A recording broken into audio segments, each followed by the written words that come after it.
Na relação de liderança com os liderados, muitos modelos de gestão vão surgindo, alguns já são clássicos, mas outras palavrinhas vão surgindo, novas formas de liderar as pessoas, e quando de repente o líder tem um papel secundário ou nem tem o líder? Pois é, dentro desse contexto vão surgindo ideias como holocracia. Você sabe o que é isso? Já ouviu falar? Bom, eu não sei se você já ouviu falar, mas na hora que você ouvir falar, pode ser que você fique com o sentimento que, cara, isso é o auge da modernidade. Ou então você fala assim, isso é anarquia, isso é zoeira, isso é bagunça, né?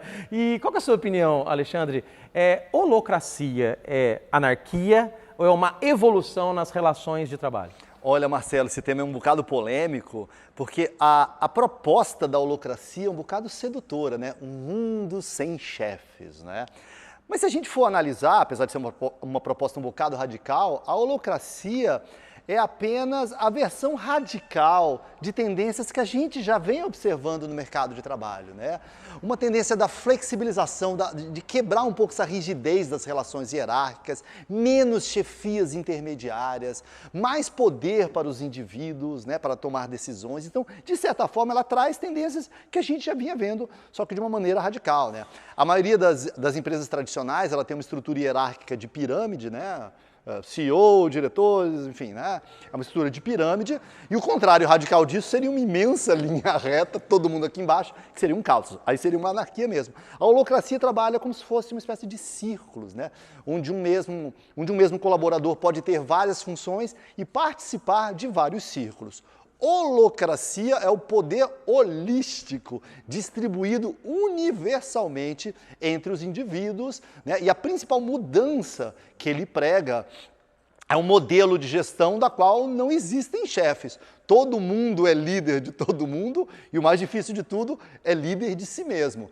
Você com a sua grande vivência de RH, Marcelo, você acha que um treco desse funciona? Não? Olha, uma vez a empresa Google decidiu acabar, de certa forma, de maneira experimental em alguns departamentos com os chefes.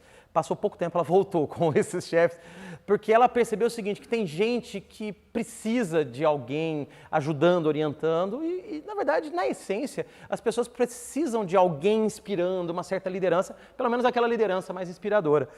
Eu me lembro, Alexandre, num dos cursos que eu fiz, num dos MBAs que eu fiz, na época que eu fiz um MBA na FGV como aluno, né? Hoje eu tenho a chance de ser professor, mas o meu TCC foi sobre times autogerenciáveis, que tem uma certa semelhança com a holocracia, apesar que a holocracia veio com a ideia dos círculos, da liderança compartilhada, de papéis compartilhados, que é um aprimoramento.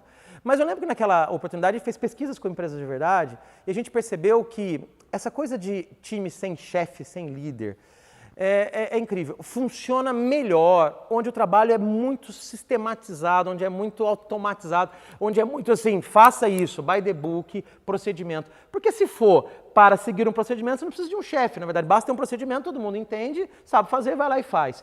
Talvez precise do chefe clássico, que é para fiscalizar se as pessoas fizeram do jeito que era para fazer. Agora, nos times, por incrível que pareça, onde você tem que ter mais ideias, mais inovação, mais criatividade, pode-se imaginar que esse funciona melhor sem chefe, porque o chefe atrapalha. Mas não, é o contrário. Porque justamente nesses times que precisa ainda mais de alguém para dar o tom, para inspirar, para desafiar, para coordenar os trabalhos, para mediar, sabe? Do tipo, olha, agora você não está falando, você fala, tá certo? Então, liderança, seja no papel mais de supervisão, para controlar se as coisas estão caminhando, ou seja no papel mais da inspiração, de moderar o time, ter liderança é importante. Então, a holocracia, ela parte do princípio que você não precisa tanto de chefia, as pessoas são mais autônomas. Então, eu acho que o ideal é o melhor dos dois mundos. De fato, não precisa de alguém o tempo todo mandando e tal. Mas, por outro lado, tem que ter alguém, sim, para ajudar a organizar. Nem que seja alguém do time que não tenha um papel oficial de chefia, mas que nesses rodízios, dentro dos círculos, ele assuma o papel, mesmo que tenha programamento de liderança. Aí, legal. Você não tem um chefe formal, mas você tem naquele time pessoas que eventualmente assumem um destaque, uma liderança de coordenação dos trabalhos. Isso me faz sentido, eu gosto da ideia da holocracia, mas só para fechar, a empresa Zappos, né, ela resolveu, de certa forma, colocar a holocracia uma certa época, isso já faz alguns anos, se não me engano, 2015, e eles comunicaram para todos os funcionários, do tipo, olha, a partir de agora não vai ter mais chefe formal, vocês vão ter que liderar a si mesmos, e aproximadamente, se não me engano, 14% ou 15% pediu demissão. porque disse que não conseguiria trabalhar num ambiente sem chefe. Olha só. Que loucura, né, Marcelo? O exemplo das Zappos é super interessante, né? Durante muitos anos eu pesquisei a relação entre trabalho e felicidade, que é uma das minhas palestras mais antigas, né? E quando a gente pesquisa essa relação, a gente vê que tem muita conexão com a chefia. E o exemplo mais notório que nesses estudos vem é das Zappos, que ela se considerava a fábrica da felicidade, né? Que a gente é uma usina de felicidade. Ela era uma empresa super desejada, né? E ela tinha um processo seletivo muito doido, que depois que a pessoa passava e ela era aprovada, eles falavam o seguinte: você foi aprovado para a vaga. E eu te dou $2.000 se você desistir agora. $2.000 para você sair. Porque o princípio era, não quero ninguém infeliz aqui, né?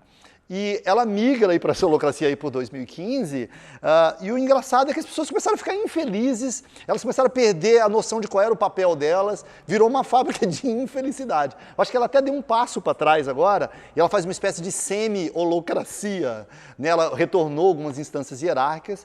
A gente vê algumas empresas com graus variados de sucesso, tentando implantar a holacracia, algumas não dão certo, algumas dão razoavelmente. O que eu acho é que um conceito tão radical quanto esse que a holacracia prega, né, um mundo sem chefes, ele é muito bonito conceitualmente, mas talvez a gente não esteja preparado ainda culturalmente ou tenha o ferramental para um mundo assim. E eu acho que o exemplo das Zappos mostra que um mundo de holacracia sem o preparo e a cultura adequada pode facilmente virar uma rolocracia, né? Um método que gera mais rolo do que solução, né?